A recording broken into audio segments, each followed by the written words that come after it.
Buenos días, hermanos, espero se encuentren muy bien. Me gustaría compartir con ustedes un nuevo pensamiento devocional que tiene que ver con cada uno de los temas bíblicos que estamos compartiendo ya hace un tiempo. El tema de hoy específicamente trata sobre la envidia.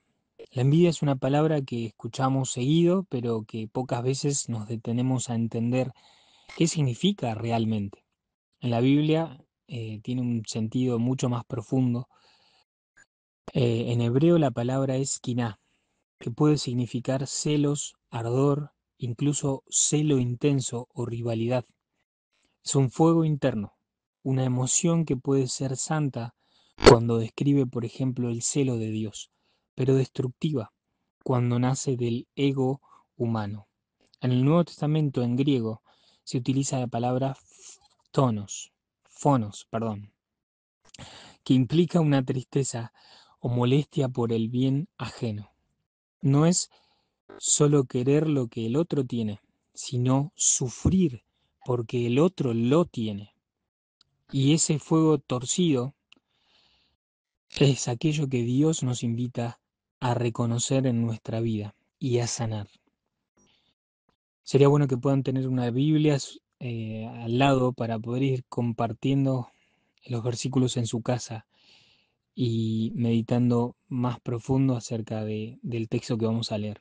Eclesiastés capítulo 4, versículos 4, dice: He visto asimismo que todo trabajo y toda excelencia de obras despierta la envidia del hombre contra su prójimo. También esto es vanidad y aflicción de espíritu. El sabio Salomón, a quien se le adjudica este libro, observa que incluso las mejores obras pueden nacer del deseo de superar al otro. Aquí la palabra hebrea kiná muestra ese ardor competitivo, un impulso que nos lleva a trabajar no por amor, sino por comparación. En el sentido profundo, el texto nos hace ver que la envidia no solamente corrompe las relaciones, sino también las motivaciones. Cuando el esfuerzo nace del ego y no del propósito divino, termina siendo, como dice el autor, vanidad. En hebreo, hebel, y esto significa humo, un vacío. Nada satisface a aquel que vive comparándose. Job capítulo 5 versículo 2 dice: Al necio lo mata la ira y al codicioso lo consume la envidia. Aquí aparece otra vez la raíz quiná, pero con el sentido de consumir. La envidia, en el sentido más profundo, actúa como una energía autodestructiva.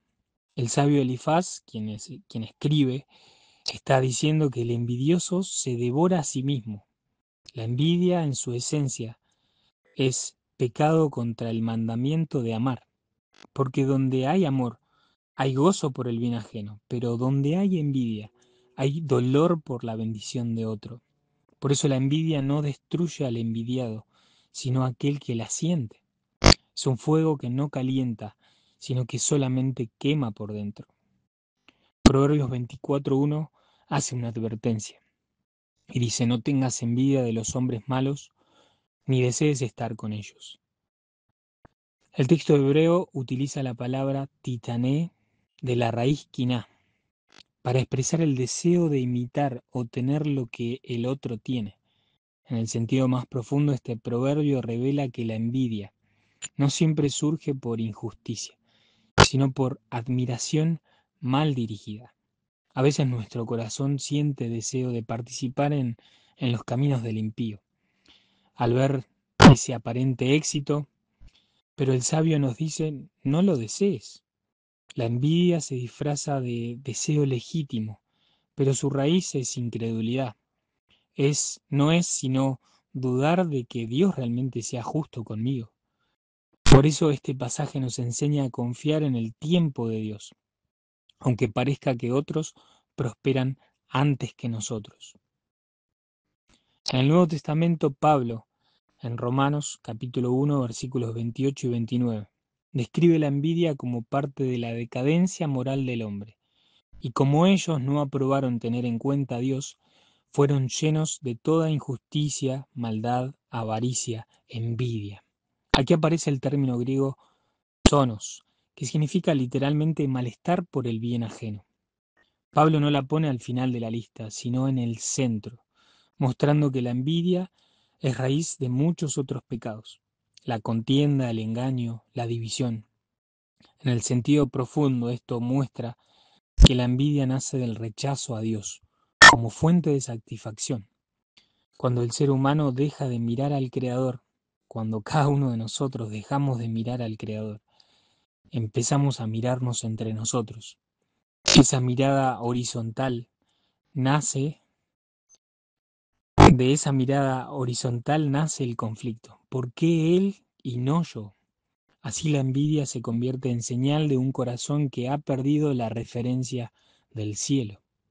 Santiago capítulo 4 versículo 2 dice: codiciáis y no tenéis, matáis y ardéis de envidia y no podéis alcanzar.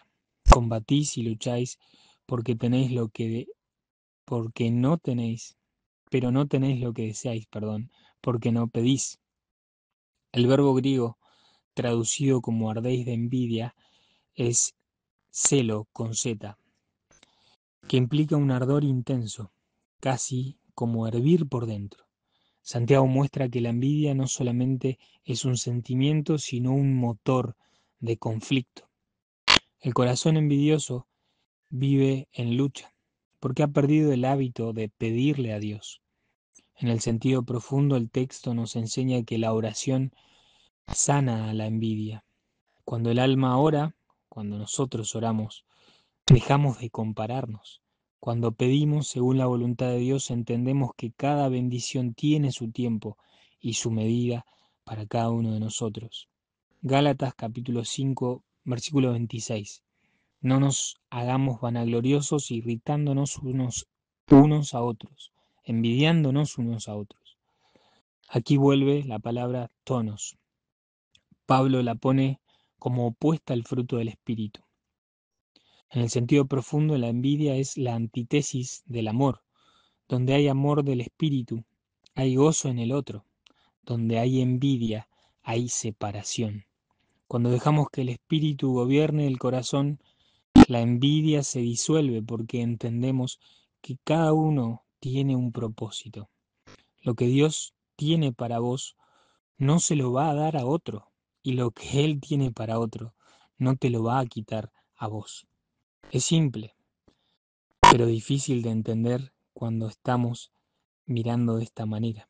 No necesitamos compararnos, sino ser fieles con aquello que se nos ha dado, con lo que se nos ha otorgado individualmente. Finalmente, Tito capítulo 3, versículo 3 nos recuerda: porque nosotros también éramos en otro tiempo insensatos, rebeldes, extraviados, esclavos de concupiscencias y deleites diversos, viviendo en malicia y envidia. Aquí la envidia aparece nuevamente como tonos, pero con un matiz de esclavitud. En el sentido profundo, Pablo muestra que antes de Cristo, la envidia gobernaba nuestras relaciones. Vivíamos esclavos de ese fuego, incapaces de alegrarnos por el bien ajeno. Pero al conocer la gracia, todo cambia. Comprendemos que somos amados y que el amor de Dios no compite, sino que comparte. Así entendemos que la envidia no es solo un defecto moral, sino una distorsión espiritual. Es el intento del alma de llenar su vacío con lo que el otro tiene. Y el único antídoto real es el amor que Dios nos da a nosotros. Un amor que nos enseña a alegrarnos y a agradecer y a confiar. Ojalá podamos orar en nuestra vida hoy: Señor, purifica nuestro corazón de toda comparación. Muéstranos tu propósito para nosotros. Enséñanos a ser fieles con aquello que nos has dado y ayúdanos a alegrarnos por las bendiciones de los demás. La envidia apaga la fe, la gratitud, en cambio, enciende. Y cuando el corazón aprende a agradecer, aquel fuego de la envidia se convierte quizás en el fuego de un amor un amor que no es nuestro, sino que es de Dios en nosotros. Ojalá que este devocional, este pequeño pensamiento pueda ser de bien para nosotros como iglesia. Bendiciones en este día.